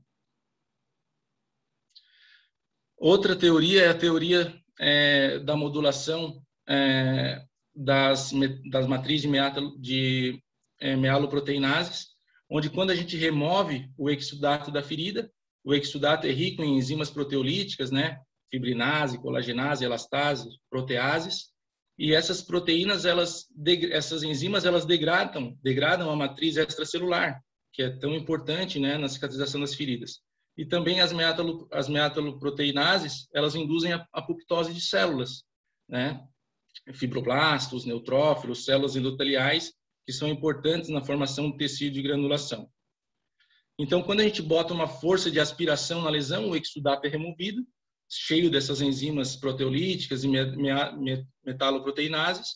Então, a gente vai diminuir a degradação da matriz extracelular e vai diminuir as apoptoses de células importantes na regeneração. Aqui esse estudo mostrando sobre a pressão empregada na ferida, foram feitos estudos com Doppler nas bordas da ferida e mostrou que quando inicia a terapia, nos primeiros 2, 3, 4 minutos, aumenta bastante o fluxo sanguíneo nos bordos da ferida, até que ali chega num pico por volta de 4 minutos e depois ele começa a descer, né? E ali em rosa, com 37 milímetros de mercúrio, nós temos mais ou menos 0,8 milímetros por segundo de fluxo sanguíneo. E em vermelho, 125 milímetros, é onde a gente tem um fluxo mais alto. Por isso, 125 milímetros é a nossa pressão que a gente usa mais comumente. Esse gráfico também mostra aqui esse pico com mais ou menos 3, 4 minutos, que seria interessante, então, o modo intermitente da terapia, ao invés do modo contínuo, porque a gente estimularia mais esse pico de velocidade de fluxo na ferida, né? Então, geralmente, o modo intermitente, ele fica ligado por 5 minutos e desliga por 2, então a gente tem esse pico durante mais tempo na ferida. Aqui eu trouxe um videozinho, né? Talvez algumas pessoas não tenham tanto ainda contato com a terapia por pressão negativa, aqui mostrando a esponja de células abertas, né? A colocação deve ser mais ou menos a esponja do tamanho da ferida, não deve ser colocada ela muito apertada ali dentro, deve ser do tamanho exato da ferida. É importante que ela não fique extrapolando para a pele saudável, né? Os bordos da ferida devem ser protegidos. E depois que a gente liga, então, a terapia, aqui a macrodeformação, né? A ferida reduz de tamanho, e a drenagem do exudato. Essa drenagem, através daqueles mecanismos que a gente conversou, vão estimular a proliferação de células importantes, como fibroblastos, células endoteliais, que vão crescer para dentro da esponja e vai formar um tecido de granulação exuberante e saudável, como a gente precisa para a cicatrização da ferida. Então, as indicações da terapia por pressão negativa são feridas resistentes ao tratamento convencional, né? Feridas que estão estagnadas, feridas que estão cronificadas. Ela reduz o risco de amputação em pacientes sem isquemia, né? Como a gente sabe, se o paciente for isquêmico, tem que ser feito primeiro a revascularização, mas pacientes com acidentes causando desenluvamento, pacientes com fasciites necrotizantes são muito beneficiados por essa terapia, evitando, né, diminuindo a taxa de amputação. Diminuição do risco de infecção de feridas, preparo para a reconstrução, né, o que a gente conversou, uma terapia, digamos que ela está no meio do processo, preparando a ferida para o fechamento em si, que pode ser cirúrgico ou clínico, por segunda intenção. Controle da umidade da ferida, a gente viu que são muito grandes as vantagens de reduzir esse exudato no leito da lesão. A redução da troca de curativos, né? Pacientes com feridas muito grandes, torna-se uma grande dificuldade o curativo diário, muitas vezes precisando de anestesia, etc. Então, como curativo, a terapia por pressão negativa ela é trocada a cada 3 a 4 dias, isso facilita bastante o manejo. Conforto do paciente, né, que não vai ter dor de troca de curativo diariamente, e prevenção de complicações, né, piora da infecção, piora clínica e desfecho indesejado. Algumas precauções são importantes, né? Pacientes em anticoagulação é importante que a gente tome cuidado, porque pode aumentar o risco de sangramento. Controle de hemostasia deficiente, né? Quando durante o desbridamento não houve uma boa hemostasia, também isso vai dar problema, porque o excesso de sangue na ferida ele vai acabar coagulando na área que é aspirada, e isso pode causar um bloqueio da máquina. Pacientes não colaboradores, né? Pacientes que vão possivelmente arrancar o curativo, etc. E pacientes com desnutrição, também é preciso ter um pouco de cautela, porque é removido, né, muito exudato da ferida, né? Os pacientes podem drenar até 1000 ml de exudato em 24 horas, então isso pode complicar no caso de desnutrição. As contraindicações são osteomielite não tratada, aplicação direta sobre órgãos ou vasos sanguíneos, feridas malignas, né, feridas de câncer, presença de tecido necrótico, sítios anastomóticos e fístulas não tratadas, fístulas entéricas.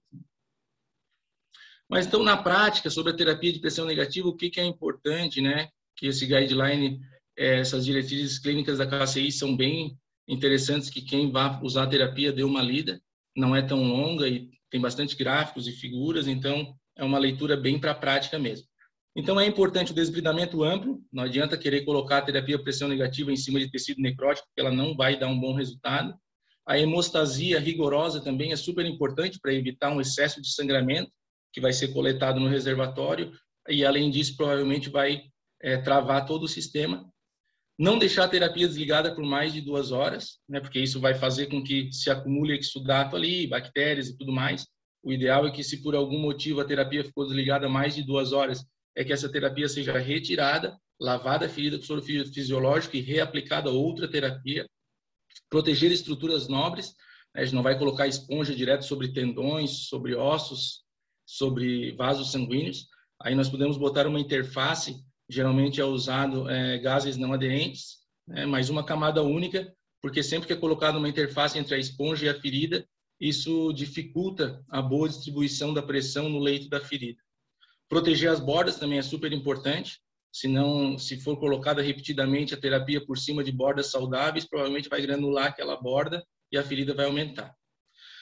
O filme que é usado, né, o adesivo que é usado para fixar a terapia deve ser no máximo 3 camadas do filme, porque se coloca muitas camadas, diminui a evaporação de líquidos e isso vai acabar fazendo descolar o filme e causar vazamento.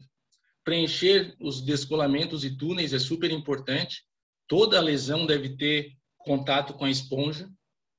Importante contar e documentar o número das esponjas que foram aplicadas e, na troca, tem que ser retirado todas as esponjas que foram colocadas. Geralmente é importante anotar com uma caneta, uma caneta de marcação de variz, anotar no próprio curativo quantas esponjas foram colocadas, quantos pedaços de esponja, né? Porque muitas vezes a gente corta pedaços menores e coloca na ferida, e durante a troca ter certeza que foram removidos todos esses pedaços. A troca da esponja, geralmente, a cada 72 horas, mas isso não é engessado. Quando tem uma ferida muito infectada ou que está drenando muito, a gente pode reduzir para 48 horas. Ou quando a ferida já está numa fase mais final de resolução, que está tendo pouca drenagem, pode deixar até 3, 4 dias, talvez até 5 dias. A troca do reservatório é quando ele está repleto. Nem sempre, quando a terapia é trocada a cada 3 dias, precisa trocar o reservatório. Se ele não tiver perto já dos 100%, ele pode ficar até 7 dias e não mais do que isso. Com relação à tomografia, ressonância e oxigenoterapia hiperbárica, o paciente que está em terapia ou pressão negativa, ele pode fazer todos esses exames e tratamentos. É importante que o paciente tenha desconectado a mangueira da máquina, né? Não vai entrar com a máquina num ambiente de ressonância magnética, e tampouco da oxigenoterapia hiperbárica. A diferença é que no paciente em oxigenoterapia hiperbárica, ele deve entrar com a mangueira aberta, né? e não travada, porque ali dentro tem gás, e o gás vai acabar se expandindo aí com a terapia. E já quando for fazer um exame tipo tomografia, ressonância, ele pode ir fechado, né? Travadinho. É importante saber também que na ressonância ele pode piorar um pouco a imagem, porque tem metal ali, né? Tem prata, a esponja impregnada de prata. Muito cuidado também com cavidades cegas, né? Não, se você tem uma cavidade que você não sabe o que tem lá para dentro, é importante tomar muito cuidado, porque você pode colocar, daqui a pouco a esponja está sobre estruturas nobres, porque não sabe o que tinha lá dentro. Na prática, então, a gente usa uma pressão de 125 milímetros. Nós podemos aumentar para 150 quando são feridas de grande porte, feridas muito exudativas, ou quando são feridas de vedação difícil, tipo quando engloba os dedos do pé, região da virilha. Então, a gente pode aumentar para 150. Diminuir para 100 milímetros, no dia a dia, eu diminui algumas vezes em pacientes mais isquêmicos, porque isso daí é descrito que nos pacientes com vascularização mais pobre da ferida, pode diminuir ainda mais com a terapia ao invés de aumentar. Pacientes desnutridos, extremos de idade também, dá para diminuir um pouco a pressão, e feridas hipergranuladas. Outro ponto importante é a dor, né? Essa terapia ela pode causar um pouco de dor no leito da ferida. Se não estiver conseguindo controlar com analgésico, também dá para considerar diminuir para 100 milímetros de mercúrio. Entre o modo contínuo e intermitente, na maioria das vezes nós vamos usar o modo contínuo, principalmente nas 48 horas, é sempre modo contínuo. E a terapia intermitente, a gente pode considerar quando tem uma baixa exudação, uma ferida estagnada, lesões muito grandes ou lesões muito pequenas. Parece, e aquele gráfico mostra isso, que quando a gente faz o modo intermitente, aumenta um pouco mais a vascularização da ferida, o fluxo nos microvasos. Sobre a terapia de pressão negativa seria isso. Agora, durante a apresentação dos casos, a gente vai, talvez, falar mais alguns detalhes. Então, nosso primeiro caso... Desculpa interromper. Essa está bastante interessante toda a apresentação, mas como a gente já tem mais de 10 minutos do nosso tempo também, ver se pode passar os casos de uma forma mais dinâmica e rapidinha para a gente poder ter aí pelo menos algum minutinho de discussão. Beleza, vou passar de forma mais rápida então. Esse paciente é um paciente de 54 anos, masculino, que deu entrada no hospital com uma dor na panturrilha direita, com 24 horas de evolução, tinha cortado grama 2 dias antes. Ele tinha feito um Doppler em outra clínica que afastou trombose. Foi dado antibiótico via oral e liberado. No exame físico ele tinha uma mancha roxeada na perna, pequenas flictenas de conteúdo hemático.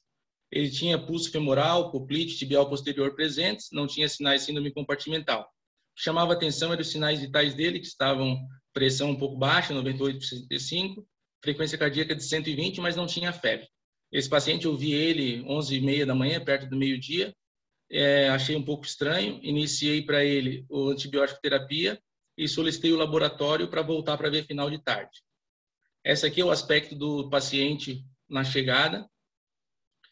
E aqui é o aspecto da ferida às 7 horas da noite, quando eu voltei para ver o paciente. Durante todo esse período ele ficou anúrico, né, não urinou nada. No momento, às 19 horas, ele estava diaforético, não tinha melhorado nada a dor. Frequência cardíaca ainda alta, 117, uma pressão de 90/60. Vieram os laboratórios solicitados pela manhã, uma creatinina de 3, então insuficiência renal aguda, uma leucocitose com 20% de bastões, PCR elevada. Então, eu resolvi encaminhar esse paciente para a UTI. Lá foi iniciado o protocolo de sepse. E aí eu fui conversar com a família, conversar com o paciente, conversar com alguns colegas, conversar com todo mundo para ver o que ia fazer com esse paciente.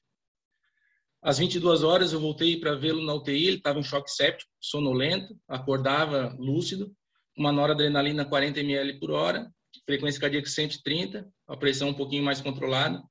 E então eu conversei com ele, com a família, conversei até sobre amputação, mas a gente acabou optando por um desbridamento naquele mesmo dia e uma fasciotomia. Então esse é o aspecto da fasciotomia já no outro dia, quando eu fui trocar o curativo. A gente nota que tem bastante necrose de tecido mole, né, uma gordura bem pálida, mas a musculatura é bem viável. No laboratório do outro dia não teve grandes alterações, ainda com a creatinina bem elevada. A cultura do desbridamento veio negativa e já no dia 5, 3 dias depois, já tinha uma creatinina já em descenso. Então, a gente foi avaliando a ferida e observando o paciente, vendo como é que ele estava. Clinicamente, ele foi melhorando. Porém, a lesão começou a evoluir com necrose extensa de pele e a gente esperou alguns dias para a delimitação da necrose e o posterior desbridamento mais amplo. Aqui no dia do desbridamento, como é que estava o aspecto. Esse foi o desbridamento, né? Nota-se que a gente tirou tudo que tinha acima do músculo, né? Veias safenas, tecido celular subcutâneo, pele, tudo, ficou com a musculatura toda exposta, em grande parte dela sem a fáscia profunda. A gente, nesse primeiro dia, optou, né, nem tinha como autorizar a terapia por pressão negativa, a gente ainda não tinha conseguido autorizar a terapia por pressão negativa para ele, porque a gente não tinha ainda contato com a terapia, isso foi em 2018. Então, a gente optou por curativo com gase não aderente. Aí sim, depois, né, 2 dias depois, a gente conseguiu autorizar de urgência. Foi um curativo bem grande, ali no meio o Dr. Marco me ajudou. Então, nós usamos 8 esponjas grandes, 2 reservatórios de 1000 ml e 2 conectores em Y. Nota a quantidade de mangueiras do curativo. Eram 2 Sensatrax mediais, 2 laterais, os mediais conectados com Y à máquina e os mediais e os laterais também. Opa, passei para trás. Desculpa, voltei. Então, aqui é quando a gente foi fazer a primeira troca de curativo, né? Então, nota-se já uma melhora importante do aspecto da musculatura, né? Já com alguma formação de tecido de granulação. A gente aplicou o segundo curativo aqui.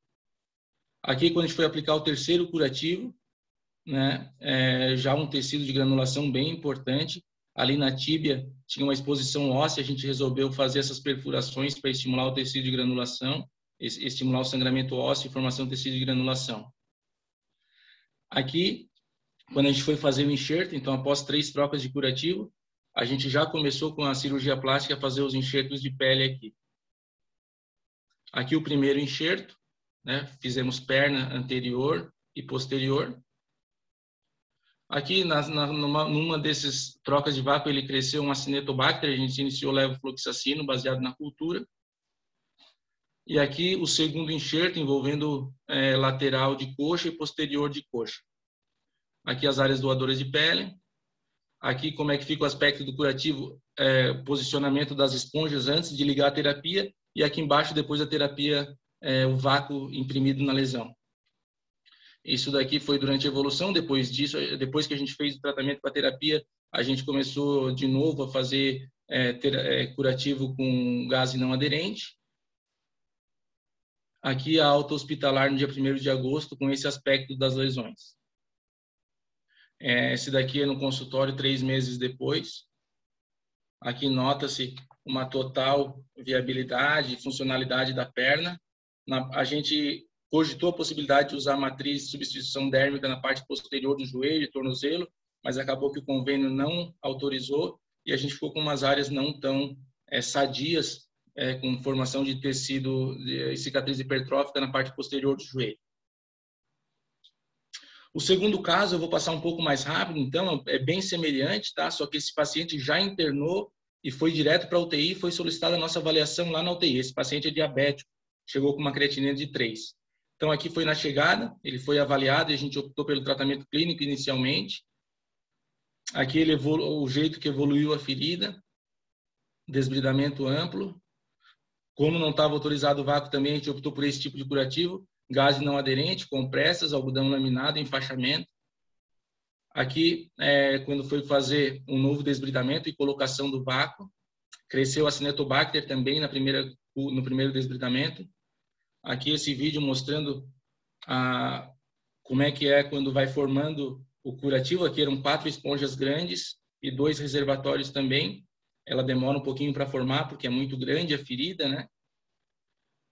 E aqui, depois da terapia, já a fase final do curativo, como é que ele vai volta para o quarto. Aqui a próxima troca de vácuo estava nesse aspecto, e depois assim. Essa foi quando a gente fez o enxerto. Na verdade, a cirurgia plástica. Não precisa estar toda a ferida granulada, porque como tem que fazer o enxerto em mais de um tempo, e quando a gente coloca o enxerto, a gente coloca a terapia pressão negativa sobre o enxerto, isso ajuda bastante na pega, e aí a gente diminui um pouco a pressão para 100 milímetros e deixa 5 dias. 100 milímetros de mercúrio e deixa 5 dias. Então, o restante da ferida pode ir granulando nesse tempo para segunda enxertia de pele. Ó, aqui ainda é antes do enxerto. Depois foi feito o enxerto, cresceu um Staphylo aureus, a gente associou o Bactrim. Aqui, antes da alta, a gente fez mais alguns curativos, principalmente porque tem que fazer curativo na área doadora de pele, às vezes fica incomodando, fica doendo, pode até infeccionar a área doadora. E aqui o resultado final após 6 meses. Temos mais 2 casos aqui que eu vou mostrar em um slide só. Esse aqui é um cotovelo de outro paciente, né? Após a terapia, após o enxerto. Aqui outro paciente, também com fasciite necrotizante, restrita a parte anterior da perna. Aqui foi usado curativo de outra marca, da Smith Nephew, que ele não tem prata na esponja. Aqui são as nossas referências. Aqui é a nossa câmara hiperbárica e os locais que a gente atua. Seria Ótimo. isso que eu tinha para apresentar. Ótimo, Renan. Obrigado da tua apresentação. Acho que os casos no final são bastante ilustrativos aí, né? E casos bastante complexos e com resultado assim muito interessante. Parabéns aí pela tua apresentação, parabéns pelo teu trabalho, pela tua dedicação que a gente conhece aí que tu tens no teu dia a dia. Obrigado. O dilema que fica nesses pacientes é se a gente indica amputação primária ou se a gente vai para tentar salvar essa perna, né? Principalmente no primeiro caso ali, que era um caso bem extenso. A gente foi feliz em optar pela tentativa de salvar essa perna, né? E os pacientes ficam gratos aí por toda a vida. Perfeito, perfeito. Eu vou pedir se tu consegue aí interromper o compartilhamento para que a gente possa dar finalização aqui à nossa reunião, né? O pessoal aqui no nosso chat te parabenizando bastante pela tua apresentação e pelos casos aí, tivesse excelente resultado. Como a gente já está aí no avançar do nosso horário, tivemos 3 aulas muito boas, muito interessantes, e que eu aqui agradeço bastante a participação dos nossos convidados.